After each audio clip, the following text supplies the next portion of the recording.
What's up? Welcome back to Nostalgia. Dave here with another podcast. Bunch of interesting things to talk about. Of course, my Oscars live reaction, The Last of Us season finale on HBO, Perry Mason season 2, new show on HBO, returning show, the Adam Driver dinosaur movie 65, as well as new music from Twice and Miley Cyrus. So once again, a nice mixed bag of stuff here. But of course, let me know what you think. YouTube.com/nostalgiapod, linktree.com/nostalgia pod. Let's get into it. All right, let's start with Twice's new EP/mini album, Ready to Be. What's up? Welcome back to Nostalgia. Dave here with a review of Twice's new mini album/EP, Ready to Be, their 12th EP, first since last August between 1 and 2, their second release since renewing their contracts with JYP Entertainment last year. Twice, of course, the 9-member K-pop supergroup, the third most streamed K-pop act on global Spotify in 2022, toured the world last year, about to embark on another world tour in 2023, hitting stadiums, a massive group. People know this at this point. And, I think there was a lot of perhaps anticipation, apprehension, perhaps about the direction of Twice before they did that renewal of their contracts with JYP, because, of course, K-pop acts continuing with second contracts is no sure thing in the history of the industry. And also, Nayeon released a solo album to great acclaim last summer as well, my favorite K-pop album of last year.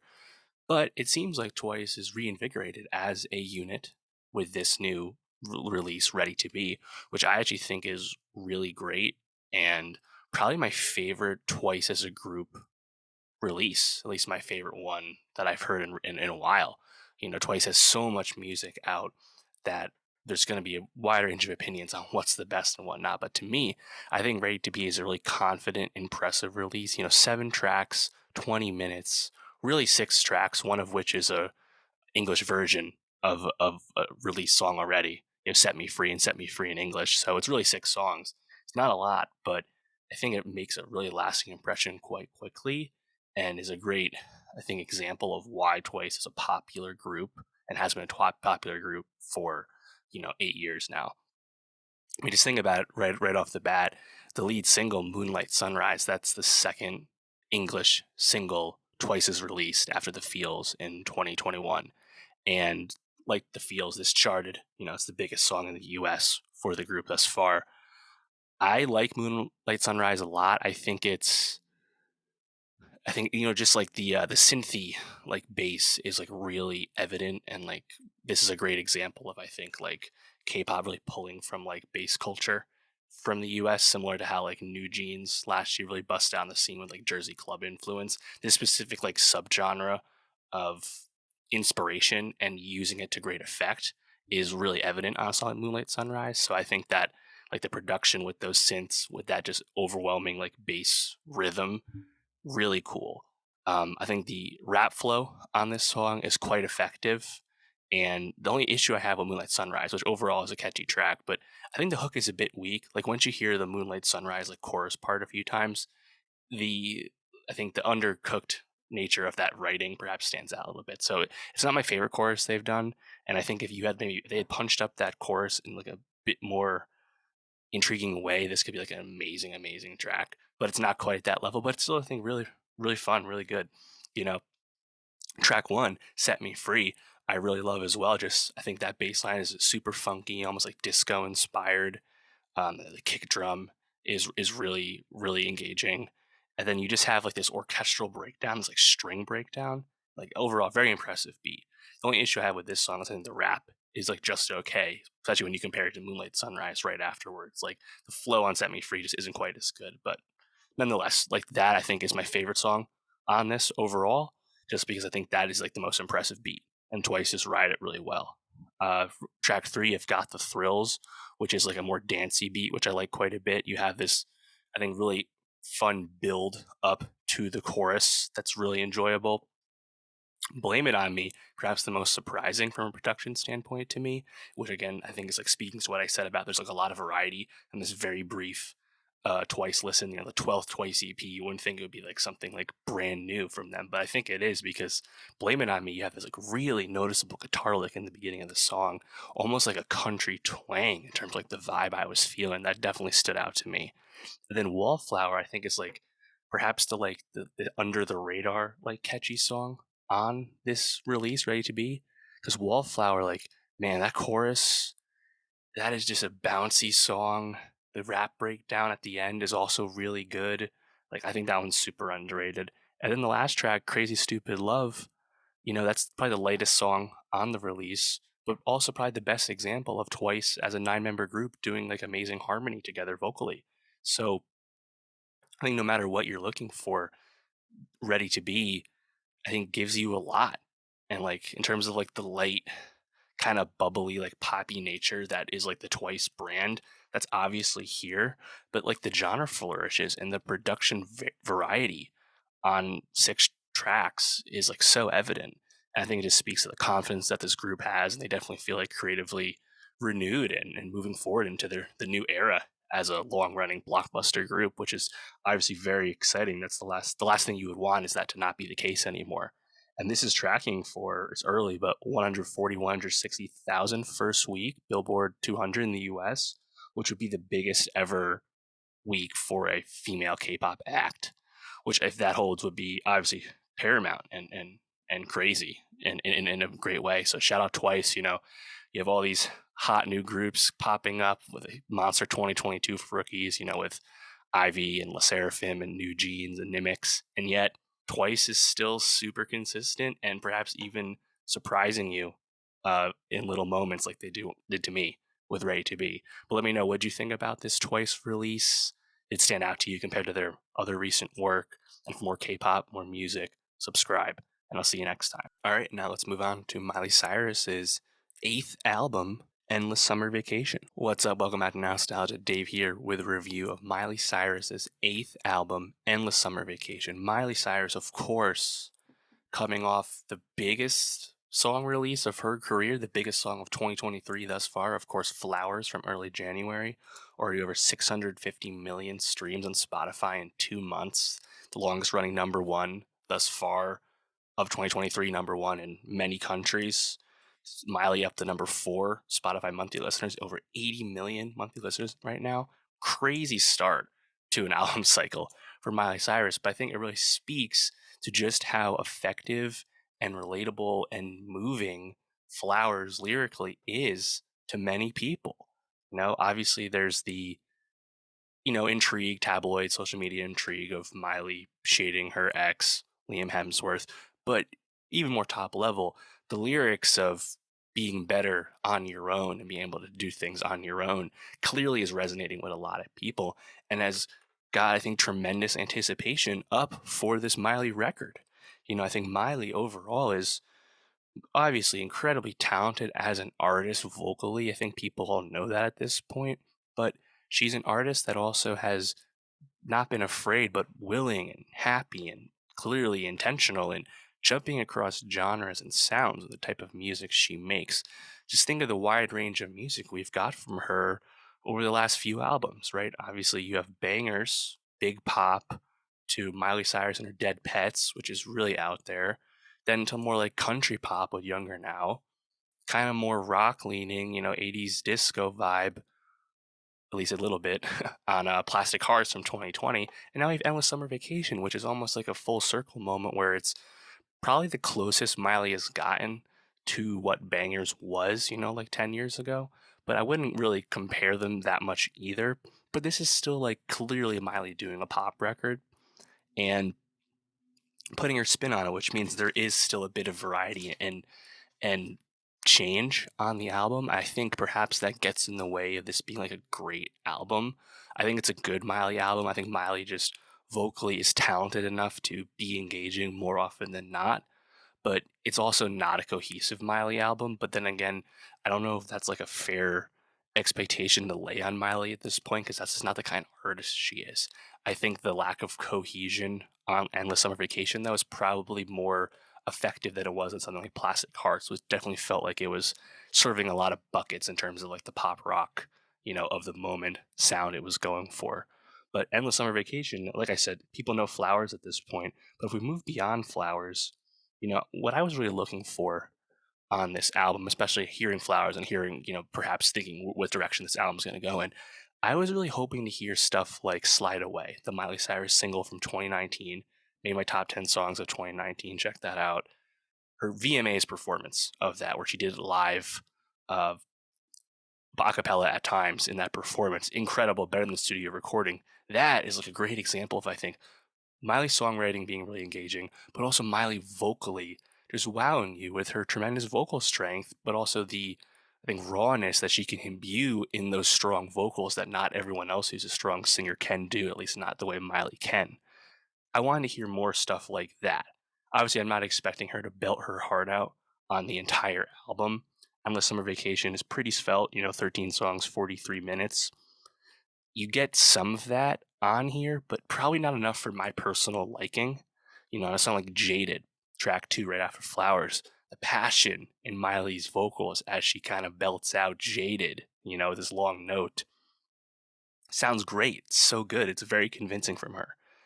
I love hearing that kind of stuff from her because I think it's just really, really raw and also quite fun, because I think she just does it so well.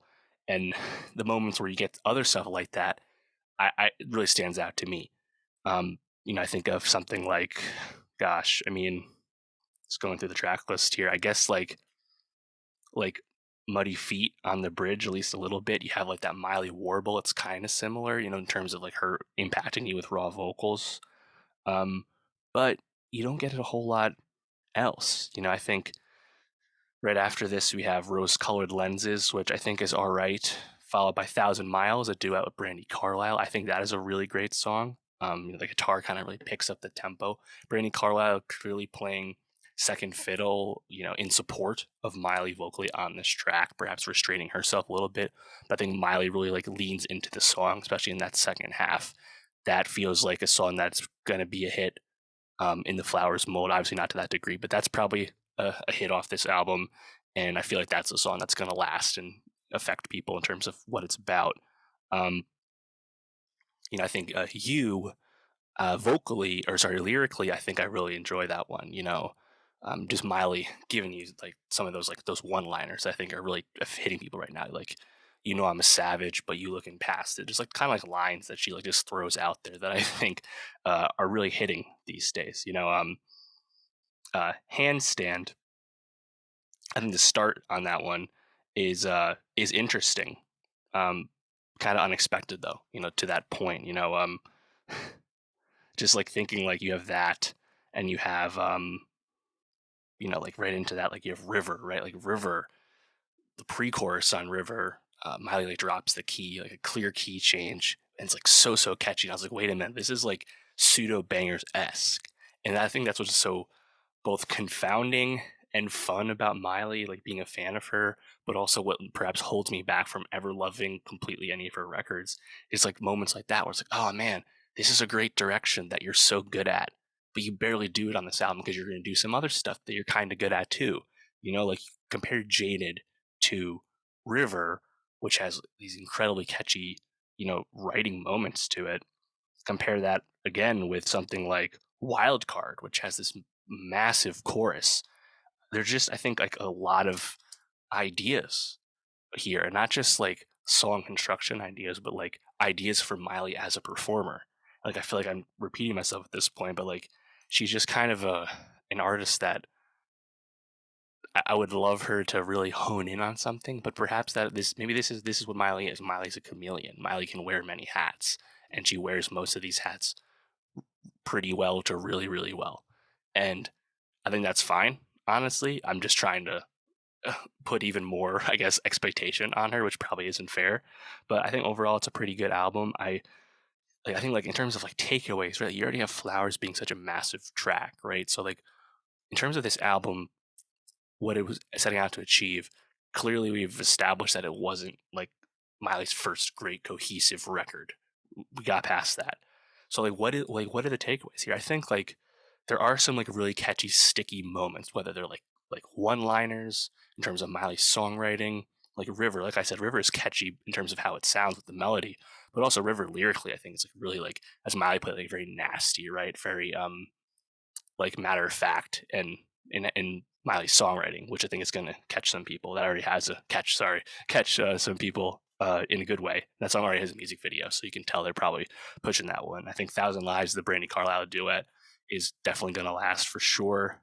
And then I'm curious what else kind of lasts, but I have a feeling that this album, even if you took the success of Flowers aside, like I just think that these tracks are probably going to stick around a bit longer than some of the Plastic Hearts tracks. And overall, that was an album that I thought was pretty solid too. But I think there's more. I think to really immediately latch on to. But yeah, I mean, ultimately, Miley is a person who's going to wear many genre hats. That seems to just be her vibe. But at the end of the day, she's a really great singer. So, you know, there's worse sins to commit as a musician. So let me know, how'd you feel about Endless Summer Vacation, the 8th Miley record? There's so many versions of Miley. Is this your favorite version? Did you wish it was something else? Did you wish it was more like Bangers Like Me? Let me know. And for more music reviews, subscribe, and I'll see you next time. All right, now let's move on to 65, the new Adam Driver film. What's up? Welcome back to Nostalgia. Dave here with a review of 65, the new Adam Driver movie from Sony, the Adam Driver dinosaur flick. I think this is a movie that I don't think anyone had like really good feelings about, given it had been delayed many times. The reviews were held to the very last minute, and yet it was released in the midst of a really strong March at the box office in terms of lots of high-profile movies releasing around this film. Of course, Creed 3 and Shazam 2 and John Wick 4 and Dungeons and Dragons. Those are the other big, and Scream 6. Those are the other big releases in March. And we also have the Adam Driver movie 65. And it makes sense that people were feeling the way they were feeling, including myself, because it is just a really unspectacular film all around. I wouldn't call it an outright disaster. It's like totally fine and watchable, but there's really nothing great to recommend about this at all. On its face, the premise, the high concept of this movie, foreign alien traveler crash lands on prehistoric Earth, thus encountering dinosaurs and must survive. Decent premise, honestly. Like, I was intrigued enough by that. And of course, Adam Driver, one of our great actors. I have the Adam Driver season pass. I'm gonna go see it. But, you know, is it anything beyond that? And turns out it's not. This is directed by Scott Beck and Brian Woods, Quiet Place One writers. And yet, I just don't think, like, there's enough commitment to any idea with 65. Like, there's moments where they suggest it's going to be very scary, like a scarier, darker take on dinosaurs, a little edgier than Jurassic Park, but it doesn't commit to that. It's a survival movie in a sense, but it could have been built up more. It could have been a thriller, but it doesn't really lean into that either. I think there's components of this movie, genre-wise, we could have leaned into something a bit more, but it's just kind of a 90-minute, like, rush to the finish type movie. And I think a big issue with that for me was there's a lot of this, like, imbued melodrama and backstory in terms of Adam Driver's character and the reasons why he's on this mission that leads him to crash land on Earth, and his motivations, basically. And of course, he encounters the one survivor on his ship, which is a young girl from his planet, played by Ariana Greenblatt, and they can't communicate. They speak different languages. And, like, it's all a bit on the nose and a bit obvious about what motivates him. And yet, I think if it just kind of was a more simpler movie, perhaps even you remove a lot of that backstory, perhaps it could have had more time to lean into the main attraction of this movie, which is Adam Driver tries to fight dinosaurs. Like, he has all these sci-fi elements. There's some cool, like, technology or equipment from Adam Driver, but no, like, none of the set pieces are anything you haven't seen before, which is a bit disappointing as well. Um, and none of, like, the dinosaur moments themselves are anything super cool. Like, I think the movie actually looks pretty solid for something that's apparently a bit modestly budgeted, but yeah, it just kind of doesn't commit to anything in enough way to really grab you or have any lasting memory to give you. And the way it ends too, with the conclusion with a race against the clock, we'll say, is like super obvious and on the nose. And I actually wish that, like, I feel like it wasn't even needed. Like, we could have just focused on the survival again a bit more, and it would have been fine and more dramatic than it ends up being. But Adam Driver, if you want to watch him grunt and run around and shoot at dinosaurs, it does give you that. but ultimately I don't think there's a whole lot to really recommend about it. But let me know what you think about 65. Did you like it more than me? And for more movie reviews, subscribe, and I'll see you next time. All right, let's move on to the return of Perry Mason on HBO with season 2. What's up? Welcome back to Nostalgia. Dave here with a review of Perry Mason season 2 on HBO, starring Matthew Rhys. Of course, the Perry Mason reboot that we got almost 3 years ago at this point in 2020 on HBO. The show is back for season 2. New showrunners in the fold. Most of the core ensemble cast is back. And yeah, I think this is it's not on the top of the list of anyone's favorite HBO show, but I thought it was actually pretty solid debut season for a reboot when we got it in 2020. Maybe that was the pandemic afforded me to really pay attention to the show in terms of having things to do. But having the show come back after such long time away, I was surprised how well I feel like I fit right back into the fabric of the show. And I think a key reason for this is the way Perry Mason season 1 ended. It was like Perry actually becoming a lawyer, like the famous Perry Mason of old was. Season 1 is really the origin story of Perry Mason when he starts out as a private eye. But now we're actually in the courtroom, and Perry is actually a lawyer. And I think that is just going to lend itself to more dramatic, fun set pieces as far as legal dramas go.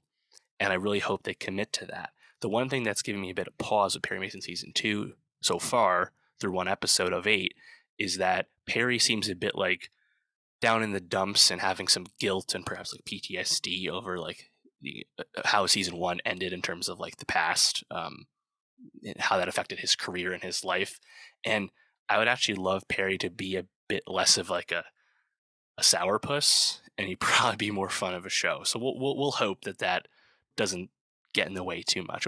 Ultimately, though, I think it's a pretty fun ensemble for a show, and of course, it's a period show set in the 1930s. I think it looks really good, it communicates that well. But you have Juliet Rylance as Della, and you have Chris Chalk as Paul. And it seems through one episode that they are going to also have their own storylines independent of Perry, which I think is paramount to this show working, is kind of fleshing out that ensemble. Of course, Shea Wiggum is back. You have Paul Raci, seemingly a new character, as a more villainous character. Catherine Watterson will be in this season in episodes to come. You have Justin Kirk as the DA. I think he's a great character in his relationship. With Della is, I think, quite strong. So there's a lot of components to Perry Mason season 2 that I like. And I think it's just kind of a question of how dramatic and how invested you get in like that story. Paul Raci seems to be quite villainous. I'm hoping that is engaging. Of course, his son Brooks, total scumbag. We learn in episode 1 he gets killed at the end of episode 1. So I hope the through line of like the villainy sticks around, because season 1, I think the plot in terms of like the bad guys, quote unquote, maybe was a bit up and down, but what you did have was Tatiana Maslany's kind of like radio preacher character with this really big performance, because we know how talented Maslany is. That was quite engaging. So hopefully that void is filled, perhaps seemingly in a different way this time around in season 2. But I hope it's like engaging enough in terms of like a central story, because I need Perry to I think kind of propel stuff forward. It doesn't seem like he's ready to do that as a character in the beginning of the season. We'll see what happens. Other than that, like, I don't know, like the opening, shot, you have this opening oneer tracking shot's pretty solid. Like I said, I think it looks pretty good. It's really effective as like a period setting. HBO definitely didn't spare any expense with this, which is great. But yeah. Do you have any like notes about it? Like, let me know. Like, for me, the Perry Demons are a wait and see thing, but I'm really happy about how the rest of the ensemble's going. And yeah, we'll see. I think this is a show that this is probably a make or break season for it. Took a while for this show to come back. You have to imagine this is a show that Warner Brothers Discovery, the way they've been moving these days, they probably will lean on HBO to perhaps cancel this show unless it's like really well received. I don't see this as a big ratings hit. It's coming out on Mondays, with The Last of Us ending and Succession about to begin. So I have a feeling this will probably slip through the cracks a little bit, given how long it's been, and people probably won't have a willingness to catch up on it. So this might be the last go around, and even if it is, I think it was still a worthwhile effort. I'm happy I've watched it thus far, and I'm definitely going to finish this season. But let me know how you're feeling about Perry Mason season 2 thus far. And for more HBO, more TV reviews, subscribe, and I'll see you next time. All right, and let's move on to The Last of Us season 1 finale on HBO. What's up? Welcome back to Nostalgia Pod. Dave here with a review of The Last of Us Season 1 on HBO. Man, I would not have thought that The Last of Us, a video game adaptation, would become the biggest show in the history of HBO, but this show really dominated the first quarter of the year in an awesome way, in a way only really shows on HBO can, becoming that Sunday night water cooler show, averaging 30 million plus viewers an episode, 40 million plus on the premiere. It's going to pass House of the Dragon very soon as the most popular, in terms of viewership, HBO show. Kind of crazy, but then again, hats off to I think HBO and Craig Mazin and Neil Druckmann for really nailing it. I had a lot of faith in this creative team, but I think they really exceeded expectations. And the fact that they were able to pull in people beyond the core, PlayStation video game franchise fan base, I think says a lot about how successful this show has been. And yeah, I think overall, I really loved season one. Really cannot wait for season two, which we have to imagine is a ways out in terms of how long it takes to make this show. I think the show looks great, but it has so many locations, right? The first season was a 200 plus day shoot. It takes a long time to make this show. But thankfully, that also shows when you do get to, in fact, watch it. It looks amazing. Um, yeah, I think overall, it was a really transportive series, really nailing that, dystopian post-apocalyptic vibe in terms of throwing you in an overgrown world, showing you the danger out there, not just from the undead, but also from, of course, real people. Familiar themes, of course, but they really nailed that. But the reason I think Last of Us has sustained itself as a popular video game story, and one of the best in terms of video game storytelling as far as that goes, is because of the richness of the characters and the depth of these themes. Like the fact that this is taking place in post-apocalyptic world with, fungal zombies is besides the point of what this is really about. And that is clearly why this show has latched on beyond its core gaming fan base. Because this is a series, this is a story that's concerned with something more elevated, something more uh, granular and full of depth than just survival out in the world of zombies. Not that the zombie stuff isn't effective, it certainly is, but I really love that there are vast swaths of this series where the zombies are not around, the clickers are not around. It is good because it just leads to, I think, better moments, in this journey for Joel and Ellie. Obviously, the lone wolf and cub protector stuff that we get here, very familiar. Of course, Pedro Pascal fans know it well with The Mandalorian, but also like the core series, story of this series is Children of Men, Alfonso Cuarón's classic. This none of this is, I think, lost on people, but just the investment that you get with these characters and how richly drawn they are, I think, is what really brings people to this story. And what really surprised me in an amazing way about the series is they were able to color in the lines with, I think, other characters, side stories, and really make this world feel lived in, but also really nail down these themes and connect everything back to the Joel and Ellie journey.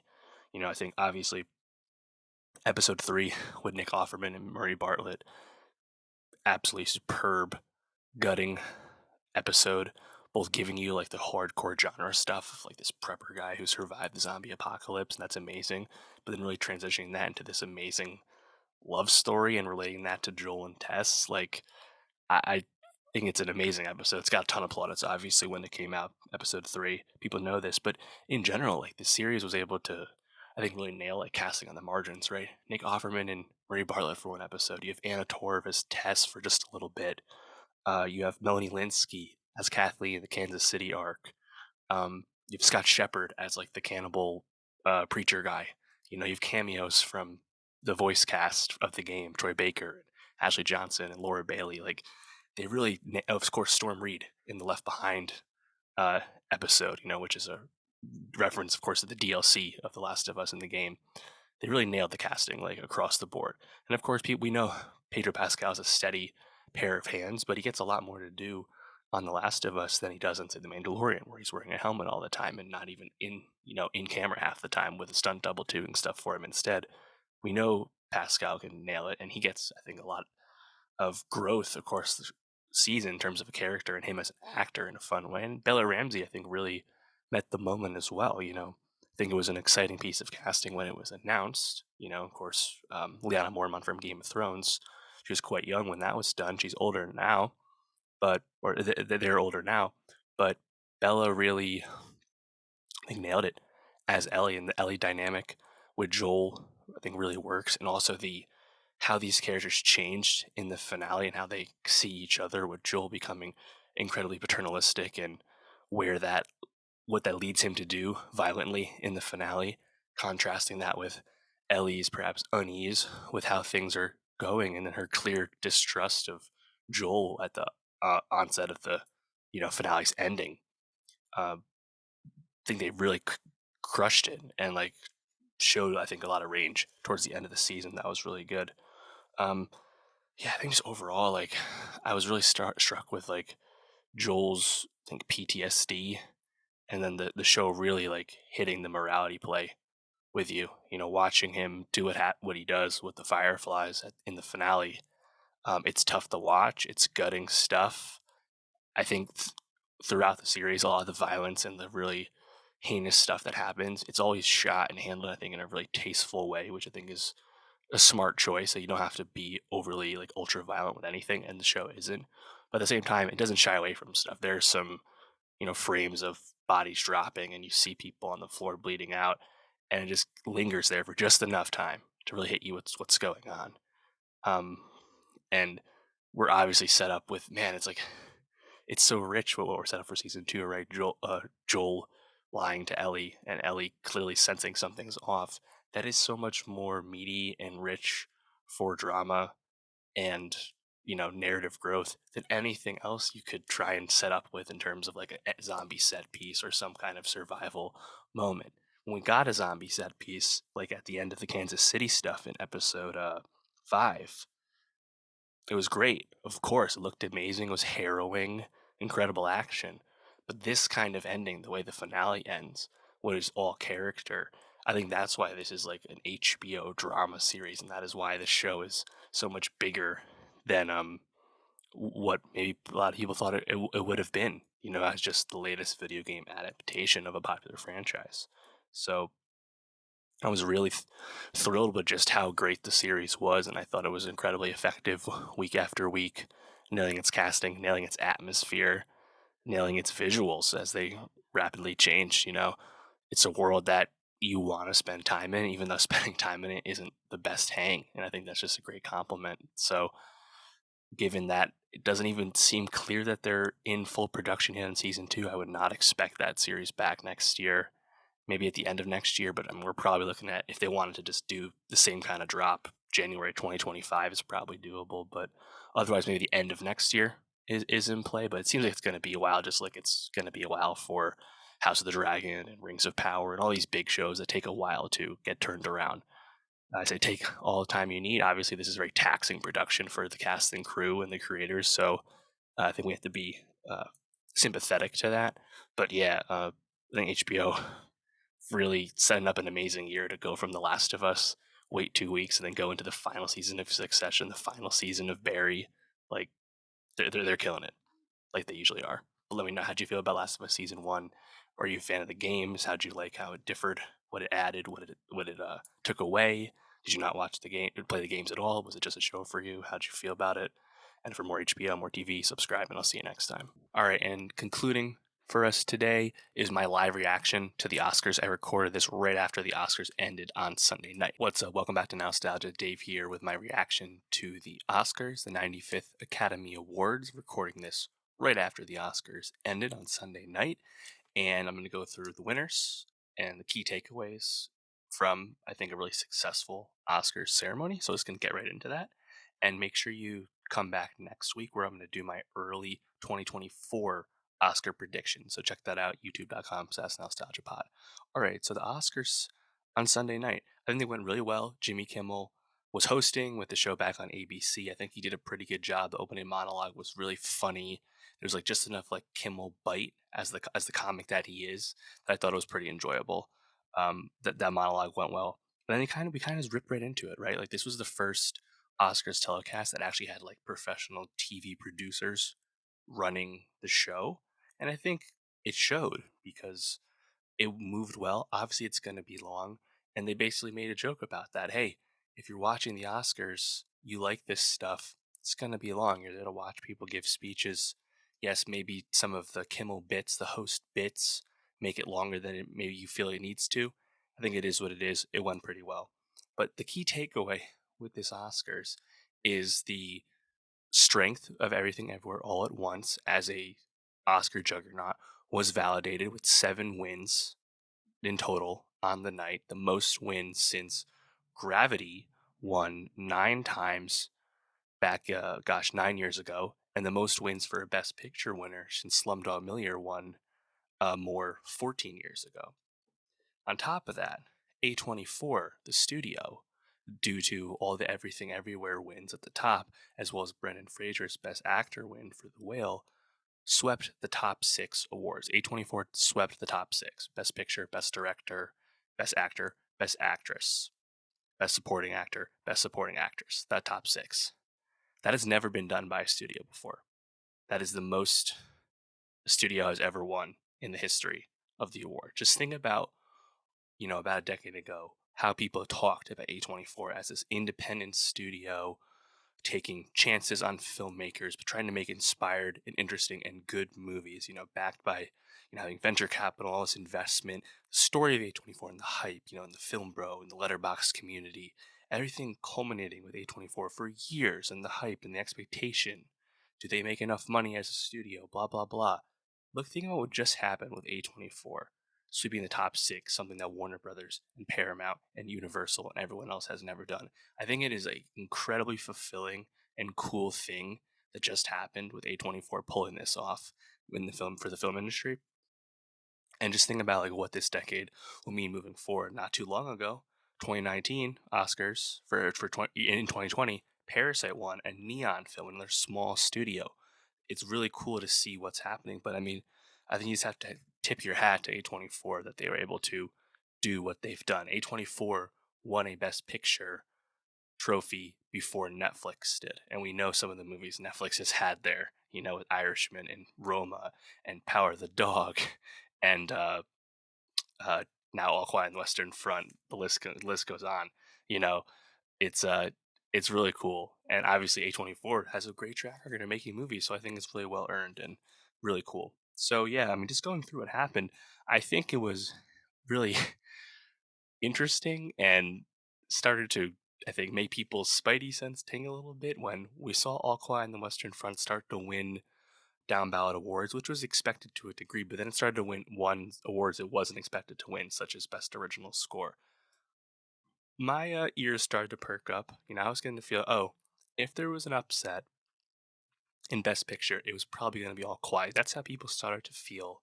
I talked about that in my predictions last week.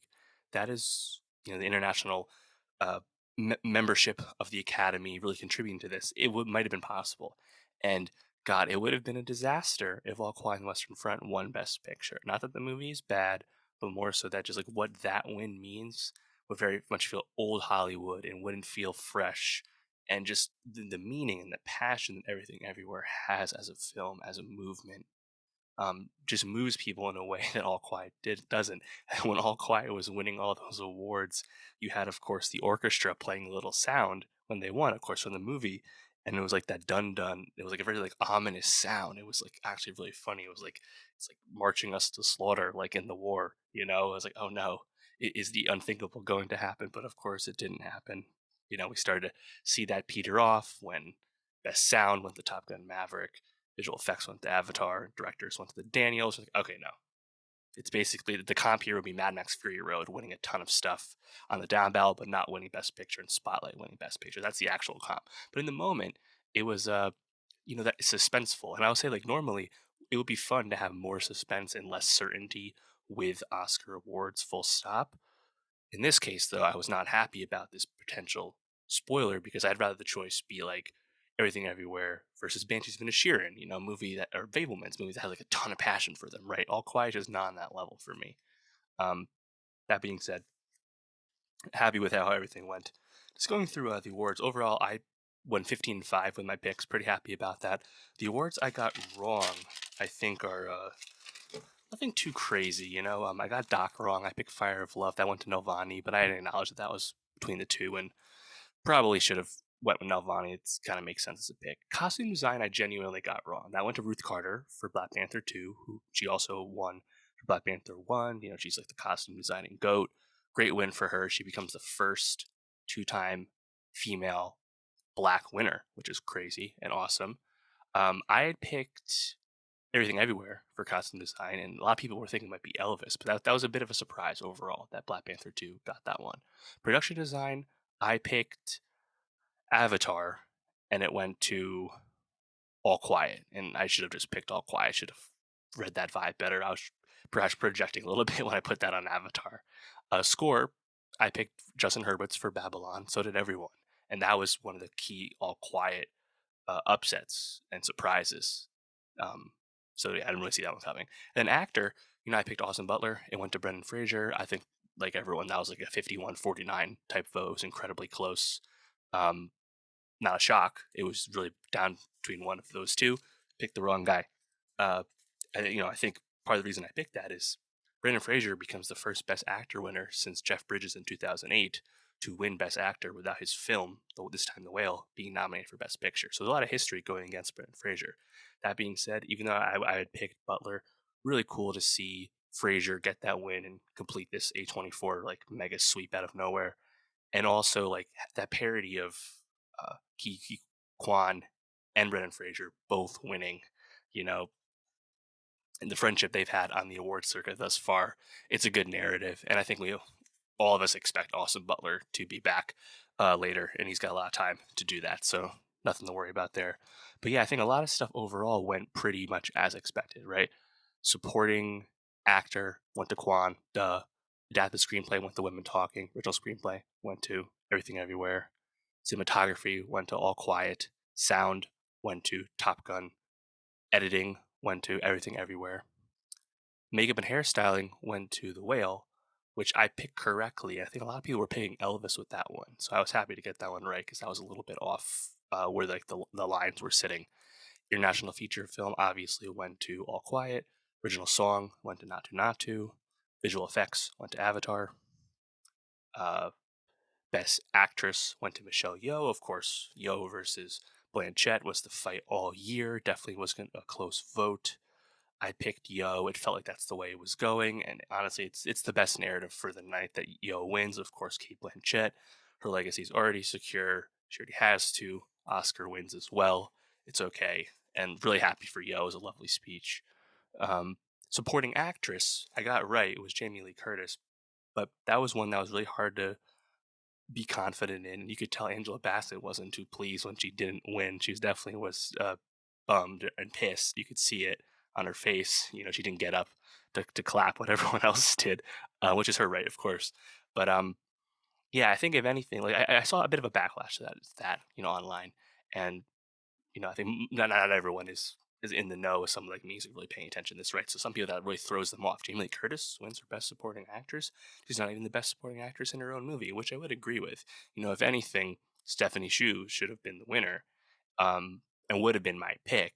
And Carrie Condon was really good as well, whereas Bassett and Jamie Lee Curtis are both more of a career achievement, legacy acknowledgement, which is fine in its own regard, but it's probably the least inspiring of the acting wins. That being said, Curtis, for being a genre scream queen actor all her life, to then get an acting win in a genre movie, it's pretty cool, and atypical as far as the Academy goes. So I'm not like too mad about it, all things considered. And I'll be rooting for Stephanie Hsu in the future.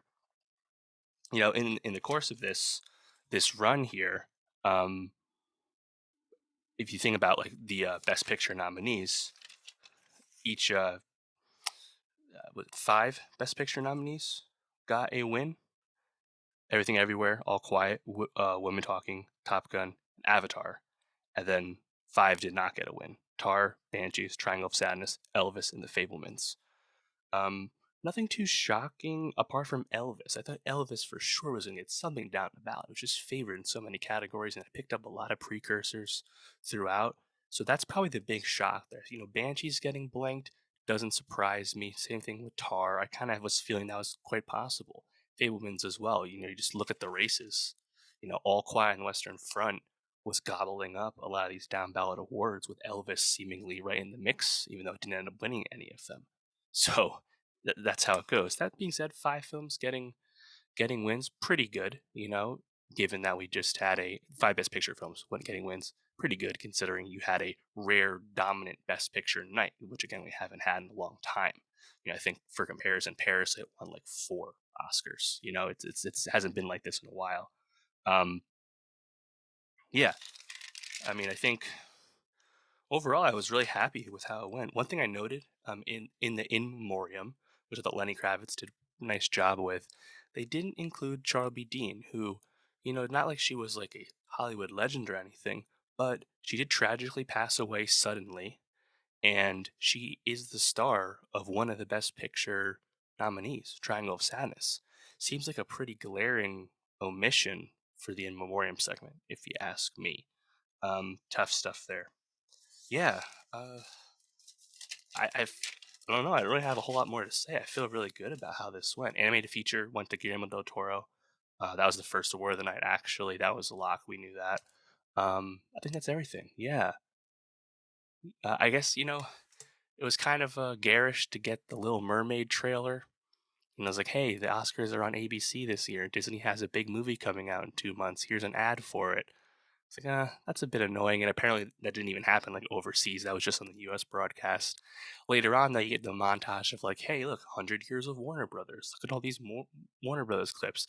I don't necessarily have a problem with like the studio clips as long as like multiple studios like get equal time per se. It's not clearly like advertising for the one network.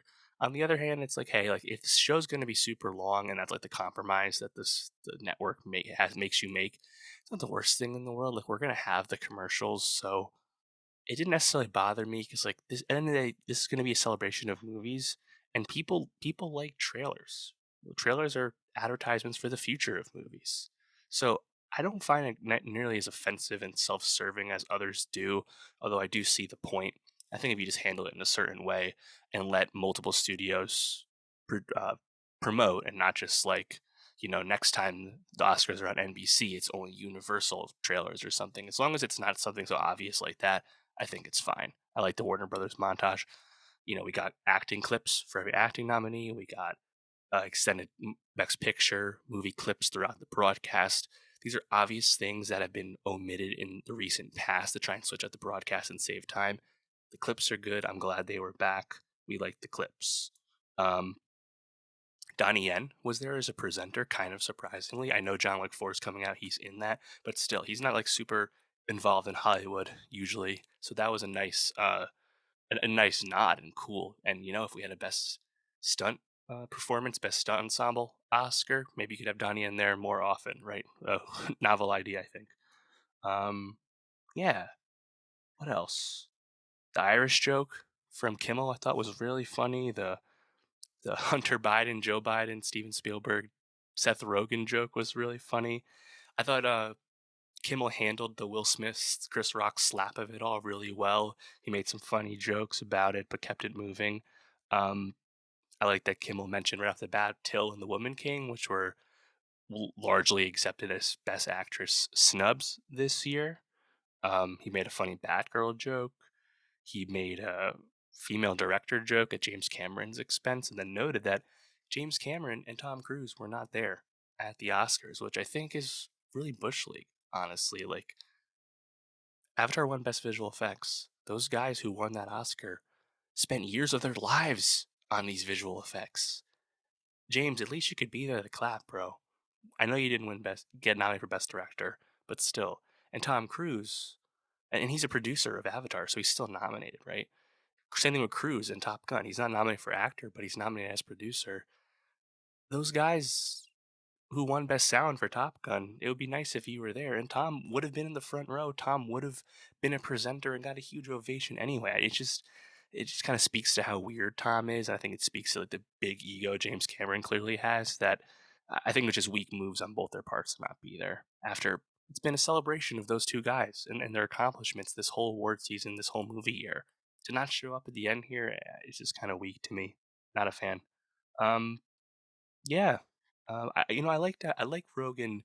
He mentioned some other stuff, right? He mentioned John Williams in the crowd, noting that he's the oldest nominee ever. I think that was nice because like it was clear that John Williams was not going to win, for score. So like it just made sense to fit that in somewhere. James Hong from Everything Everywhere All at Once, as a long time acting legend who's not nominated individually, but just nominated as part of the Everything Everywhere ensemble. Really cool to shout him out in a brief moment and put some shine on someone who doesn't have a direct award nomination themselves. I really enjoyed that. Um, yeah, Ki Kwan's energy, his reaction shots, his so passionate and emotional speech. I think there's a lot of like teary-eyed moments. I definitely was feeling the emotions on this. Stephanie Shu seemed to be crying almost all the time, and she's been doing that all year in the award season. It's really I think moving and touching because it just feels so genuine. And I think that's what's really fun about Everything Everywhere as a Best Picture winner is just how genuine the passion and love for this movie is. And again, it was my number one movie of 2022. Talked about this at length at this point. It's really fun that like a completely off the wall genre movie was this accepted and this, for so long. And what's also another precedent to throw out now is Everything Everywhere All at Once came out a year ago. It came out in March 2022. Talk about that campaign and that passion being sustained for so long. Again, hats off to A24 for doing the damn thing the way they did with so much working against them. But let me know, how'd you feel about the Oscars? Did these wins go your way? A lot of these were expected, a few things weren't. What were you rooting for? And make sure you subscribe and come back next week for my early 2024 Oscar predictions. And for more movie reviews, more Oscar talks, more award shows as well, Emmys and Grammys. Subscribe, and I'll see you next time.